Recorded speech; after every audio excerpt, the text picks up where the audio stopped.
সরকার travels যেভাবে আজকে মানুষগুলিকে মেরলো, যেভাবে এই বাসটা ঘাতকের মতো মানুষকে মেরে ফেললো, ঘাতকের মতো বাস চালাইলো, উপযুক্ত আমরা অবশ্যই উপযুক্ত বিধের চাই। আমি পাবনা থেকে উঠছি, বুঝলেন। পাবনা থেকে ওঠার পর ওনারা কাশীনাথপুর থেকে এই গাড়ি এইভাবে রংভাবে চালাচ্ছিল।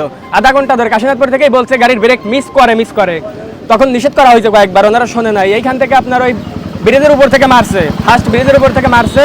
মানুষ যেভাবে ডেক দেয়, প্রথমে ধরেন হোন্ডা যেরকম আপনার ব্রেক দৌড়ে ছাড়িয়ে দিলে যেরকম করে, ফার্স্ট একবার মারছে, মারার পর থামে আবার মারে, এইভাবে 7-8 বার মারছে। মারতে এই পর্যন্ত ধরেন আসছে। ড্রাইভার পুরাই নেশা করছিল, কারণ চিনিকড়া থেকে 2 ঘন্টা আইছে সাদতপুর, বাগাবাড়িতে আইছে 2 ঘন্টা। আর এই নেশাখোর না হলে কি 2 ঘন্টা লাগে? ড্রাইভার পুরোটাই নেশা করছে, রাস্তায় কোনো যানজট নাই, প্যাসেঞ্জার ছিলাম, যাত্রীছিলাম।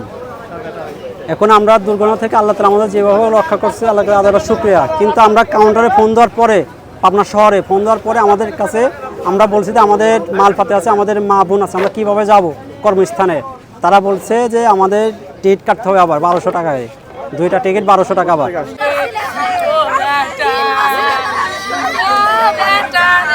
আমি দেখলাম এখানে দাঁড়ানোর পরে সরকার বাসটা ব্রেক মিস কিতা জানি না, চরকির মতো ঘুরতেছে, খালি ব্রেক মিস চরকির মতো ঘুরতেছে। ঘোরার পরে সামনে যে কয়েকটা সিএনজি ভ্যান এবং হুন্ডো ছিল, তাদের ফিসিয়া একবারে ধুলোর মতো করে ফিসিয়া মারতেছে। আমি দৃশ্য দেখে খালি চিল্লাচিল্লি করতেছি যে কে কোনে আসিস, আয় বাসা, অনেকে ড্রাইভার বাসা, হেল্পার বাসা। তাৎক্ষণিক এখানকার কিছু লোকজন সাথে করে নিয়ে যায় সিএনজি ড্রাইভারকে উদ্ধার করি, জনগণকে সাথে নিয়ে উদ্ধার করিয়া তাবাদা আমার এখানে এসে পানি ঢালিয়া সবাইকে নিয়ে উদ্ধার করে হাসপাতালে পাঠাই। এই দৃশ্য দেখার মতো দৃশ্য, এটা ভোলার মতো দৃশ্য না। এই দৃশ্য হৃদয়বিদারক দৃশ্য।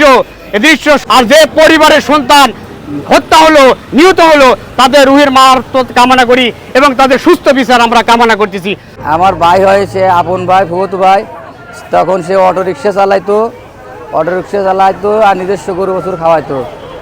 এই আর এখানে যে মারা গেছে, আমি খবর পাইছি আধা ঘন্টা আগে। আমরা তাকে নিয়ে যেতে এসেছি। গাড়ি নিয়ে সকাল 9টায় বাড়াইছে। ছেলে মেয়ে 3টে, 2টে মেয়ে, একটা ছেলে।